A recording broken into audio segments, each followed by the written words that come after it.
narasumber kita dari mantan pejabat dari Dinas PU ya di Kota Bau-Bau. PU itu pekerjaan umum.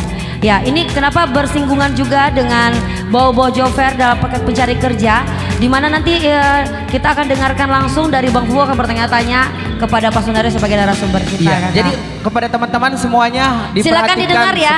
Iya. Ini pengalaman besar secara seksama karena nanti akan banyak informasi penting dan informasi menarik. Dan ini pengalaman yang luar biasa yang bisa kita dengarkan dari narasumber kita. Kembali ke SBBF TV, silakan Bang Fufu. Oke, terima kasih Kakak Nika dan Kakak Harun. Kakak Anita, bukan Kakak Nika. Baik, terima kasih. Assalamualaikum warahmatullahi wabarakatuh.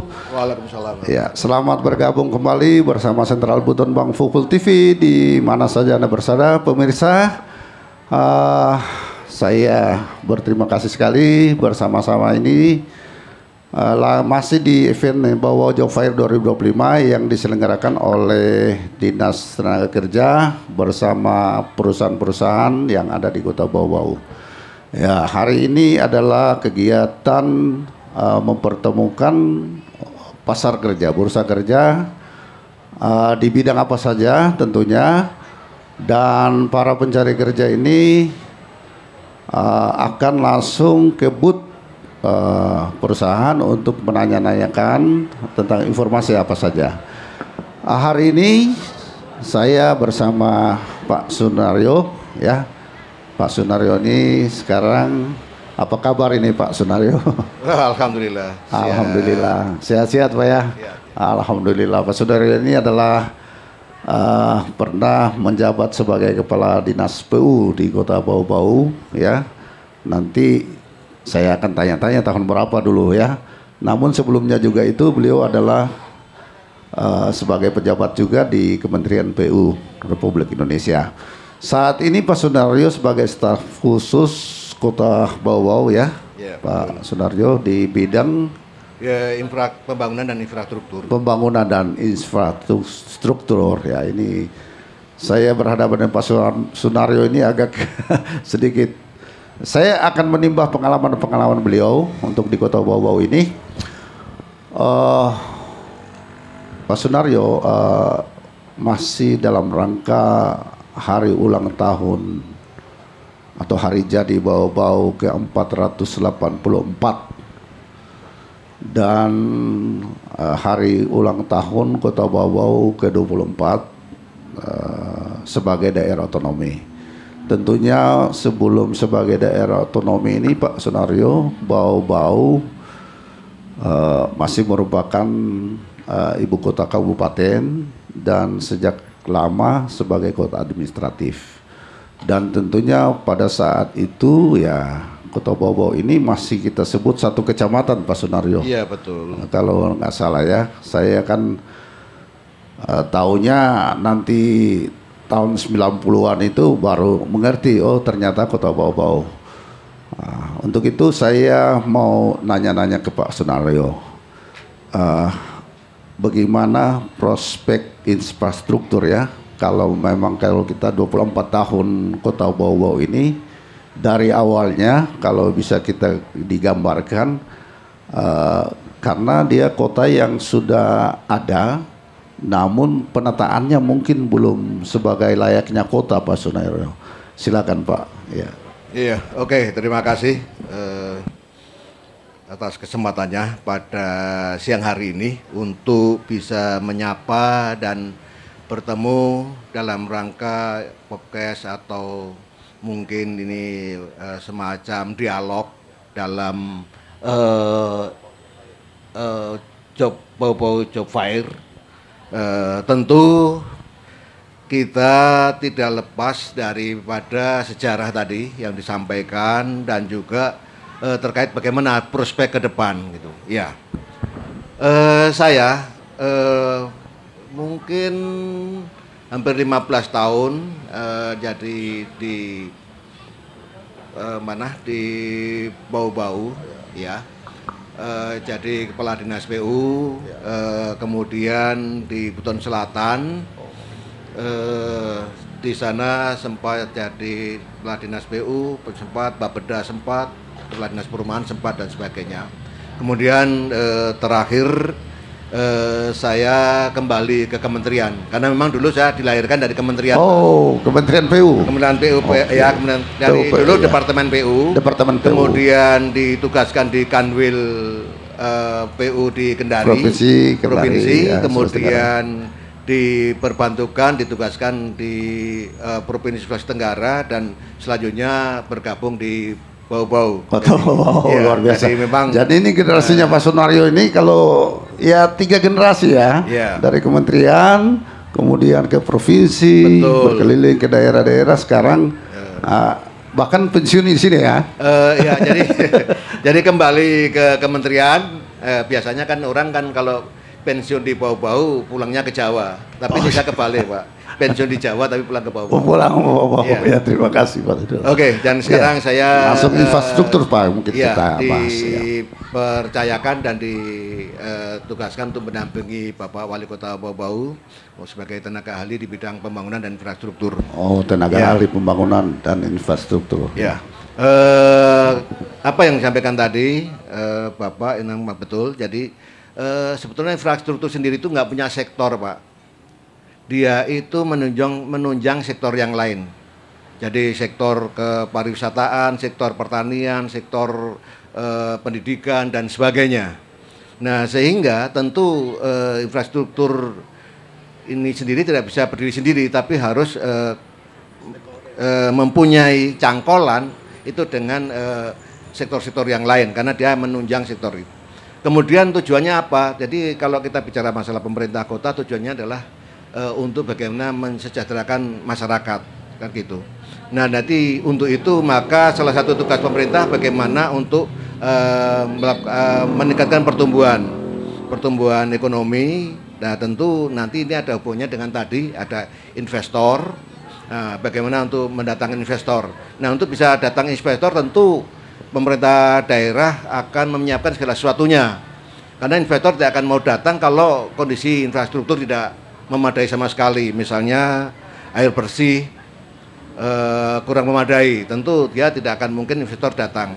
Kemudian aksesibilitas jalan dan sebagainya itu juga akan menunjang dalam mendatangkan investor dan sebagainya. Karena itu nanti ada hubungannya dengan misalnya katakanlah untuk transportasi, kemudian pergerakan barang dan jasa dan sebagainya itu membutuhkan itu. Apalagi kondisi sekarang harus butuh kontainer yang besar dan sebagainya.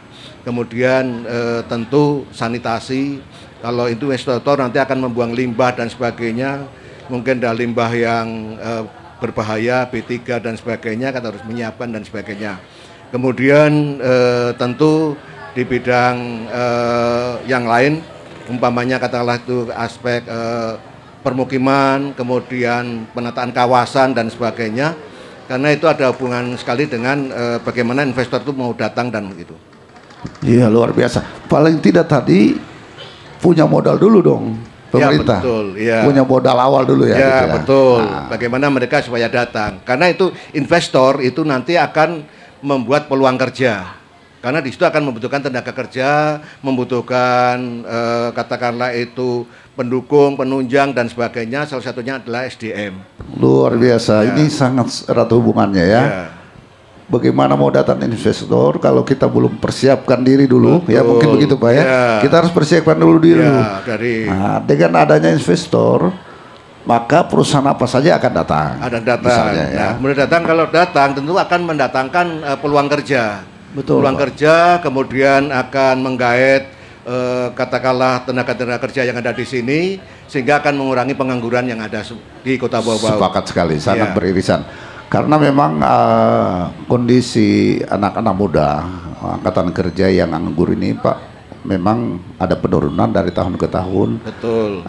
Namun dengan fenomena adanya tambang-tambang di luar ini Pak, banyak anak-anak kita, warga masyarakat Kota Bau-Bau ini pada merantau ikut tambang Pak. Iya, ya, betul. Jadi sebetulnya itu apakah mereka mau bekerja di daerah sendiri, bekerja di rantau dan sebagainya, saya kira dalam bingkai NKRI itu adalah semuanya adalah dalam rangka untuk meningkatkan kesejahteraan perorangan, meningkatkan kesejahteraan keluarga dan sebagainya yang pada gilirannya akan meningkatkan pertumbuhan ekonomi secara nasional dan sebagainya, sehingga aspek kesejahteraan masyarakat akan tercapai. Namun demikian adalah tugas dari pemerintah, khususnya pemerintah daerah, adalah bagaimana menciptakan peluang kerja. Nah, di sini sangat apresiasi saya dengan Dinas Tenaga Kerja yang telah menginisiasi untuk melakukan semacam job fair, sehingga akan mempertemukan antara tadi investor dengan para pencari kerja. Nah, namun di lain pihak tentu pemerintah juga bukan hanya menciptakan peluang kerja dengan mendatangkan investor, tapi juga bagaimana meningkatkan kompetensi, skill daripada pencari kerja tersebut, supaya apa? Ini antara link match antara yang dibutuhkan dengan yang tersedia dari tenaga yang ada. Karena banyak fenomena bahwa misalnya investor membutuhkan katakanlah itu kriteria atau kompetensi dengan kompetensi kualifikasi pendidikan skill yang demikian, namun demikian sebagian belum terpenuhi dan sebagainya. Dan ini tantangan juga buat Dinas Tenaga Kerja bagaimana meningkatkan kompetensi yang ada. Betul. Jadi selain mempertemukan tenaga kerja dengan investor, juga bagaimana meningkatkan kompetensi, skill daripada pekerja, sehingga mereka masuk di dunia kerja ini dia tidak gamang atau justru malah dibutuhkan, dicari dan sebagainya. Sangat sepakat. Melalui katakanlah itu peningkatan kompetensi, jadi bidang keterampilan, kemudian sertifikasi dan sebagainya. Ya, karena kalau kita mau ke perusahaan besar, kemudian ke katakanlah BUMN atau mungkin ke luar negeri, yang dibutuhkan adalah standar kompetensi melalui wujud sertifikasi tadi. Oh iya, sepakat sekali. Kami di Dinas Tenaga Kerja, Pak Sunario, memang ada satu program pelatihan ya.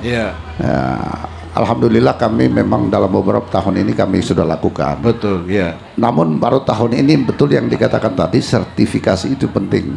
Jadi baru tahun ini kami sudah melakukan pelatihan yang bersertifikasi itu. Ini karena penting tadi. Kalau kita mau bersaing, ya kita harus punya sertifikat dulu. Betul, ya. Karena nanti kalau sekarang kan sudah mulai era keterbukaan. Kemudian tenaga kerja dari luar kan banyak masuk, dan itu nggak bisa mau tidak mau atau suka tidak suka harus kita terima, karena ini global. Jadi nggak bisa lagi kita mau proteksi dan sebagainya, nggak bisa. Mau tidak mau kita harus meningkatkan kompetensi tenaga kerja kita sehingga dia dapat bersaing dengan tenaga kerja asing. Nah, salah satunya adalah dengan melalui sertifikasi. Sertifikasi di sini ya tentu katakanlah mulai dari yang skill teknis, misalnya di bidang misalnya bidang perbengkelan, di bidang pertukangan dan sebagainya. Sehingga kalau dikirim ke luar negeri pun dia mempunyai value added, nilai tambah. Ya. Kita motivasi kepada adik-adik pencari kerja ini mohon maaf ini Pak Sunario. Fenomena yang sekarang yang disebut dengan generasi Z ini ada karakter tertentu, mereka pinginkan gaji tinggi tapi skillnya yang tidak ini. Artinya bagaimana ya, seenaknya saja mereka mungkin. Kalau sebetulnya Gen Z ini generasi Z ini, punya potensi yang luar biasa. Punya potensial bahasa dibanding dengan generasi saya dan sebagainya, utamanya di bidang teknologi informasi, kemudian di bidang wawasan global dan sebagainya. Tinggal dipoles bagaimana cara menframe supaya mereka menjadi tenaga kerja yang mumpuni, tenaga kerja yang punya kompetensi. Nah, karena dia sudah punya modal dibanding zaman kita ini. Belum ada itu mau belajar komputer itu dulu pakai kursus dan sebagainya. Apalagi internet belum ada. Iya, belum ada. Nah, zaman sekarang itu ya anak baru lahir langsung mungkin baru 2 tahun dan sebagainya dia sudah bisa membuka komputer dan sebagainya. Mungkin di umur yang 6 tahun dan sebagainya dia sudah mahir menggunakan game dan sebagainya. Kita waktu itu belum. Nah, ini potensi yang dan mereka juga sebetulnya itu adalah pantang menyerah, dia punya rasa ingin tahu tinggi dan sebagainya.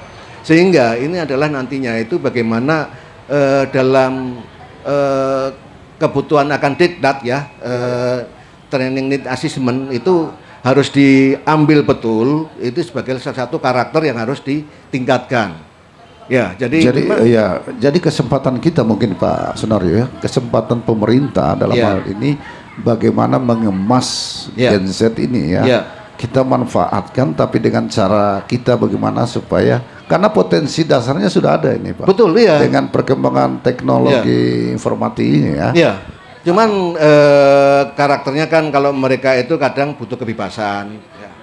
Katakanlah itu tidak boleh, tidak sesuatu keseragaman dia tidak mau dan sebagainya. Nah, sehingga kurikulum, pola training dan sebagainya disesuaikan. Kalau memang harus training malam hari sambil dengarkan musik dan itu dimungkinkan karena pada dasarnya pada dasarnya berbeda. Jadi kita harus menyesuaikan ya customer ya. Jadi harus custom betul.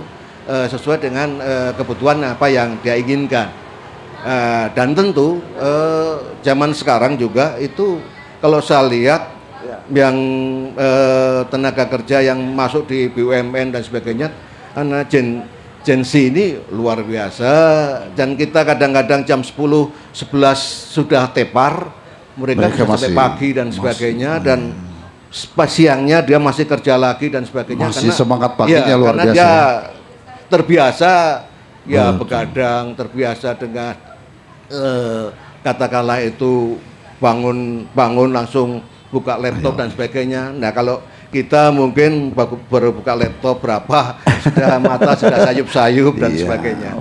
Betul sekali ya. Jadi memang nampak memang ada perbedaan. Kalau kita poles betul-betul Gen Z ini ya memang luar biasa. Potensinya betul kita gali, dan profesional sekali kalau mereka bekerja. Ya. Dan mereka sebetulnya diberikan keleluasaan, imajinasinya dia jangan jalan dengan sendirinya. Jadi katakanlah ada suatu pekerjaan, saya tidak mau tahu bagaimana caramu, ini tolong bikinkan seperti ini. Dia akan berkreasi dengan caranya. Tidak perlu banyak berkreasi. Ya, tidak perlu banyak SOP yang kamu harus ini. Dia akan menjenuhkan. Itulah kira-kira. Karena saya di kementerian sebagai Widya Iswara, jadi memang saya bergelut di bidang training untuk peningkatan kompetensi di bidang dengan ASN semua, termasuk kompetensi di sini meningkatkan pendidikannya, meningkatkan keterampilannya, dan meningkatkan etos kerjanya. Karena kompetensi itu ada 3 aspek, aspek pengetahuan, aspek keterampilan, dan aspek etos kerja. Gitu. Wow, luar biasa. Beliau juga pernah Widaswara, ya. Oke, untuk kita kembali ke Kota Bau-Bau, Pak Sunario. Kedepannya kita harus buat bagaimana nih Kota Bau-Bau yang kondisi saat ini, ya mungkin pelabuhan sudah ada, ya.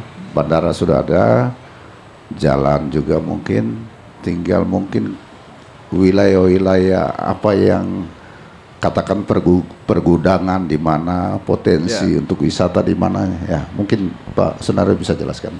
Jadi berangkat dari kondisi awal sekarang dan untuk kita menyongsong masa depan itu tentu Bau-Bau harus berubah. Karena pada dasarnya memang dunia selalu berubah. Dan pembangunan sendiri adalah suatu melakukan perubahan.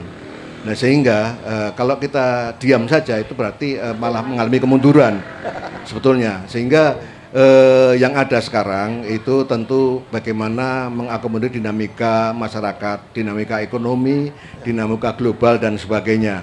Di lain pihak adalah bagaimana memberikan tantangan dari pemerintah pusat, katakanlah bagaimana meningkatkan pertumbuhan ekonomi, bagaimana katakanlah itu meningkatkan ketahanan pangan dan sebagainya, bagaimana menciptakan energi terbarukan, kemudian menurunkan stunting, kemudian menjaga inflasi. Itu kan tugas-tugas dari pemerintah pusat yang harus dikerjakan oleh pemerintah daerah. Di lain pihak kita tahu bahwa Bau-Bau dengan dinamika yang ada sekarang itu tentu membutuhkan suatu kreativitas, bagaimana mengembangkan kota supaya bisa mengakomodasi seluruh kegiatan dan seluruh dinamika masyarakat yang ada dari aspek ekonomi, sosial, budaya, kemudian dari aspek fisik dan sebagainya. Karena kita tahu bahwa awalnya itu bau-bau hanya tumbuh di kawasan pelabuhan. Kemudian semua terakumulasi di kawasan tersebut yang ada di sekarang ini, baik itu permukiman, ekonomi, perdagangan, sosial dan sebagainya, tertumpuk atau terakumulasi di kawasan ini.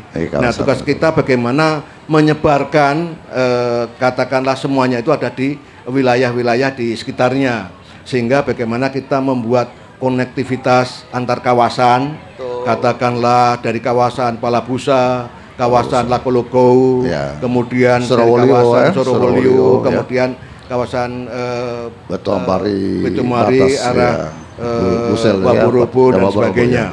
Itu harus bagaimana kita konektivitasnya harus terjamin sehingga nantinya permukiman, aktivitas ekonomi dan sebagainya dia bisa bergerak atau menyebar ke wilayah-wilayah yang masih memungkinkan, sehingga akan mengurangi tekanan daripada kawasan yang ada di dalam kota ini. Itu tujuan utamanya.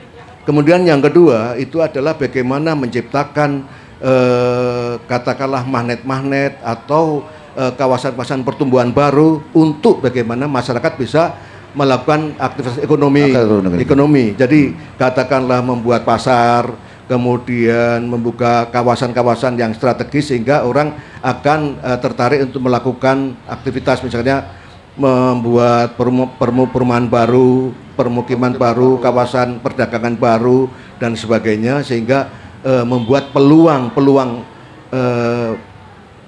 kegiatan ekonomi termasuk semua. Investor tadi dan akan bergerak semua ya, jadi, mulai dari transportasi juga itu akan jadi untuk itulah makanya infrastruktur harus tetap dijaga. Bagaimana tadi yang sampaikan awalnya bahwa harus menyiapkan kawasan pergudangan, kemudian kawasan perdagangan, kemudian bagaimana pariwisata, kemudian air bersih bagaimana dan sebagainya sampai terdistribusi. Nah, itu tentu mereka akan tertarik dan akan membuat kegiatan-kegiatan ekonomi baru di kawasan yang sedang tumbuh tadi. Sepakat Pak Sunario ya. Luar biasa. Kemudian ini yang informasi selanjutnya adalah bagaimana membuat katakanlah menstimulasi memberikan enabler atau pemberdayaan supaya masyarakat terangsang untuk melakukan usaha.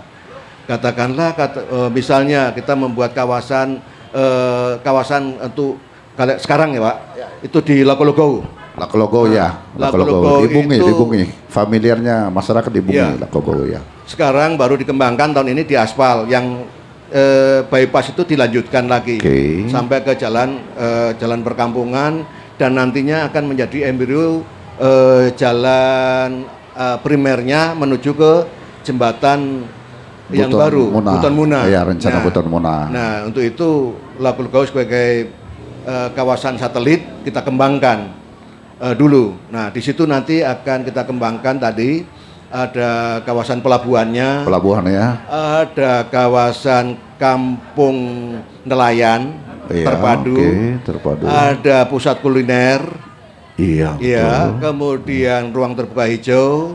Nanti akan dibuatkan bundaran dan sebagainya yang ikonik. Kemudian ada tugu ya, semacam kantoro untuk lampu yang itu lampu tradisionalnya Buton apa namanya itu? Oh iya, lampu Kanturu Wolio.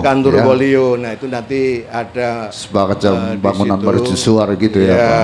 Ikonik. Sini kan ada naga. Zaman saya dulu. Ya, ada pahlawan naga. Ini yang di Kamali. Ya, Kamali. Dan nanti Kanturu Wolio dibangun di sana. Kemudian nanti jadi pusat katakanlah kuliner, pusat untuk ruang terbuka hijau, nongkrong-nongkrong, nongki-nongkian, agensi dan sebagainya.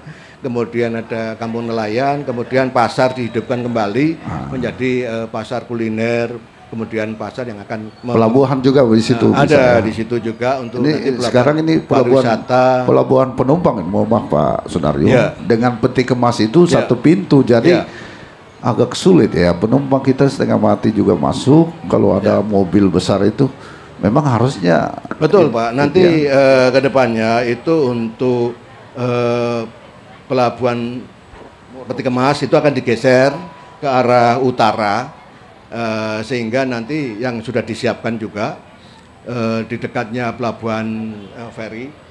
Ya, di dekat pelabuhan feri ya, masih ada kawasan situ Pak. Kemudian nanti untuk pintu pelabuhan kemungkinan akan menghadap ke arah selatan, langsung ke Pantai Kamali. Luar biasa. Ya, jadi karena itu supaya kontainer bisa enak manuvernya. Kalau sekarang kan naik kemudian belok, repot. Nanti akan sementara dibuatkan studi kelayakan. Untuk jembatan yang menghubungkan kawasan Umari Joli dengan Kota Mara. Oh iya. Ya, nanti diharapkan ada jembatan satu lagi karena yang sudah ada sudah terlalu kredit gitu. Ya. Kira-kira itu, Pak. Untuk keindahan juga mungkin terakhir, untuk keindahan pemukiman juga silakan Pak. Ya, kadang-kadang kan filosofi di daerah pinggiran pesisir itu juga yang harus perlu kita benahi mungkin ya. Karena pesisiran itu filosofinya kalau membelakangi pantai ya pasti akan kondisinya ya. Betul Pak, ya. Jadi memang kita punya slogan ya atau semacam target bahwa pantai dan sungai itu diharapkan menjadi halaman depan dari suatu permukiman. Jadi yang dulunya membelakangi diharapkan membalik. Itu contohnya yang sudah terjadi adalah di Kota Mara. Kota Mara itu dulu orang membelakangi, kemudian di belakangnya adalah penuh dengan ya katakanlah itu WC dan sebagainya. Tapi dengan adanya sentuhan, ada rekayasa di bawahnya, reklamasi dan sebagainya ditata, mau tidak mau mereka akan berbalik. Itu sangat, dan kita kalau dulu tidak dikasih katakanlah rekayasa seperti itu kita capek untuk nggak akan mau. Betul. Tapi kalau itulah salah satu bentuk revitalisasi kawasan adalah tujuannya bagaimana untuk kawasan yang dulunya kumuh menjadi kawasan yang tertata gitu. Sehingga mereka akan membalik semuanya dan sangat rugi kalau tidak menghadap ke laut. Termasuk di sungai. Dulu itu kan belum ada sungai Bau-Bau. Sungai Bau-Bau ya. Ya, awalnya tahun 2003 itu kan tidak ada jalan, tidak ada. Kemudian saya pas masuk di situ dan sebagainya, di baliknya Pak Amirul, kemudian kita buatkan jalan lingkungan di pinggir pantai dan sebagainya. Sehingga orang yang pinggir sungai kali Bau-Bau. Jadi pasti WC akan hilang. Yang kedua, orang tidak akan membuang sampah di depan halamannya sendiri. Betul. Iya, karena rumah sudah menghadap ke laut, ke sungai ya. Kemudian mereka nggak akan mungkin buang sampah di depannya rumah sendiri di sungai karena kalaupun buang sampah mungkin ada yang ambil, ada ya betul sampah, kalau dulu kan semuanya lah dari sampah kemudian limbahnya semua itu ke sungai semua dan insya Allah ya alhamdulillah sekarang sudah tertata. Meskipun sekarang kondisi memang perlu ada revitalisasi, harus ada perbaikan lagi, semacam rehabilitasi karena sudah mulai banyak yang rusak dan sebagainya. Betul. Ya, untuk terakhir mungkin Pak Sunario, kita kaitkan dengan ketenaga kerjaan kita tadi. Pak Sunario sempat singgung tentang kawasan satelit tadi, bagaimana untuk mengundang investor yang datang sini. Kalau memang investor aman, nyaman di sini, tentu keamanan juga diperlukan ya. Betul. Pastinya akan angkatan kerja yang ada ini pasti akan terserap dong. Iya betul. Jadi stabilitas, keamanan itu sangat mempengaruhi terhadap investasi yang ada.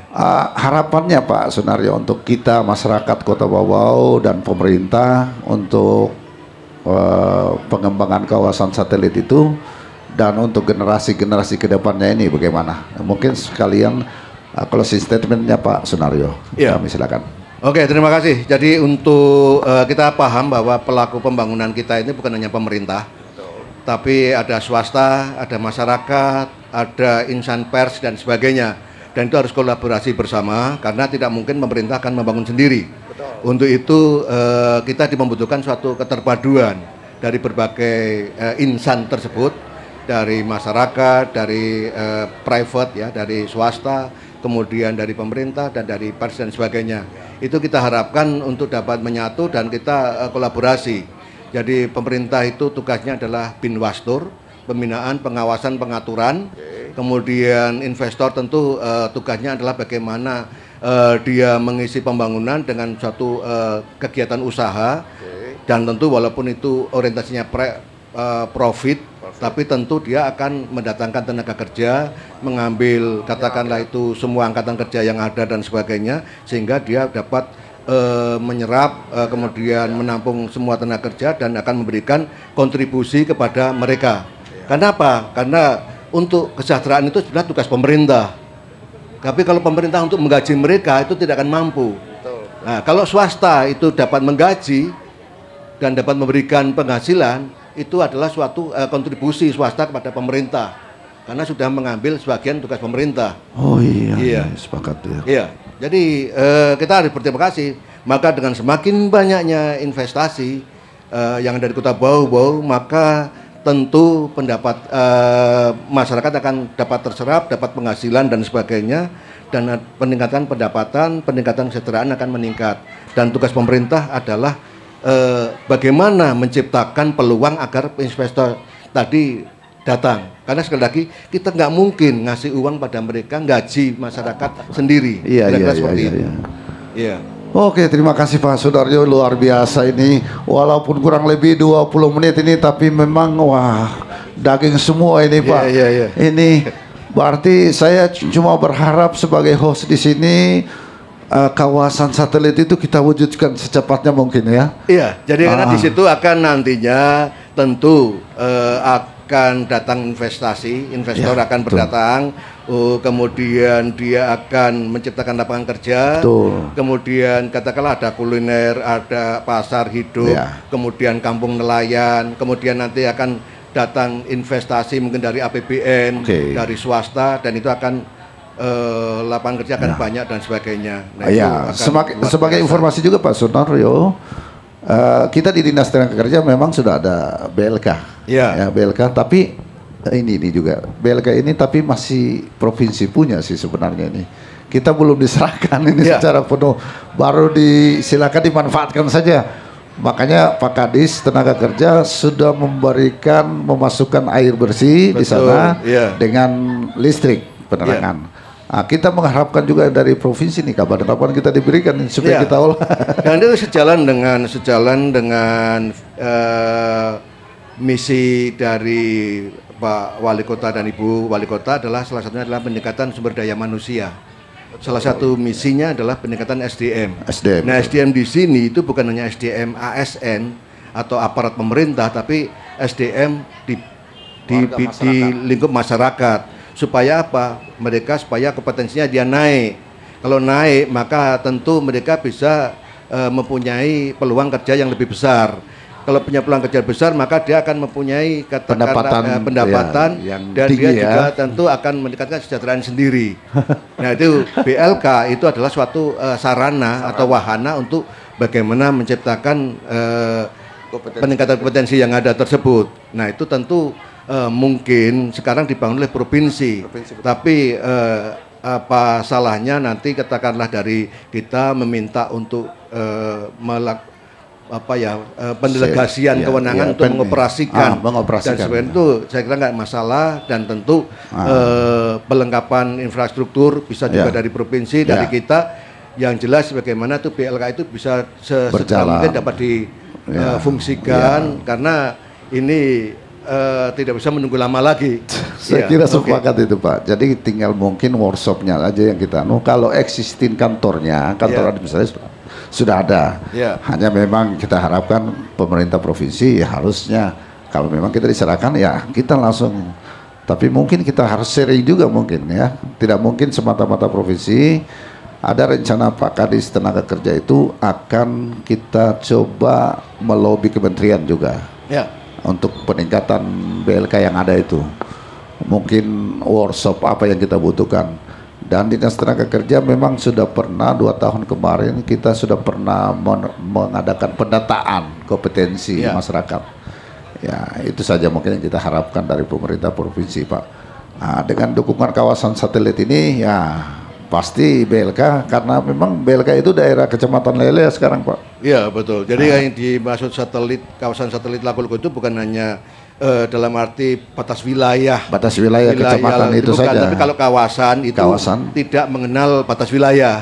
Oke. Ya, kalau kita bicara kawasan itu kawasan fungsional. Jadi itu nanti bisa masuk sampai ke Kalialia, kemudian Kecamatan Lele kan di sana Pak. Dan sebagainya. Lele dengan Bungi ya. Sampai dengan ini Kokalukuna. Betul, iya. Itu. Iya. Oke, makasih ya Pak Sunario, luar biasa daging semua.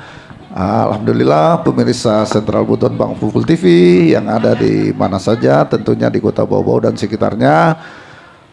Tadi kurang lebih 20 menit saya berbincang-bincang dengan Pak Sunario sebagai staf ahli bidang pembangunan dan infrastruktur Kota Bau-Bau. Sangat luar biasa, sudah memberikan kami informasi-informasi menarik, dan rencana wali kota untuk membangun kawasan itu semoga secepatnya bisa diwujudkan. Akhir kata saya ucapkan terima kasih sekali lagi.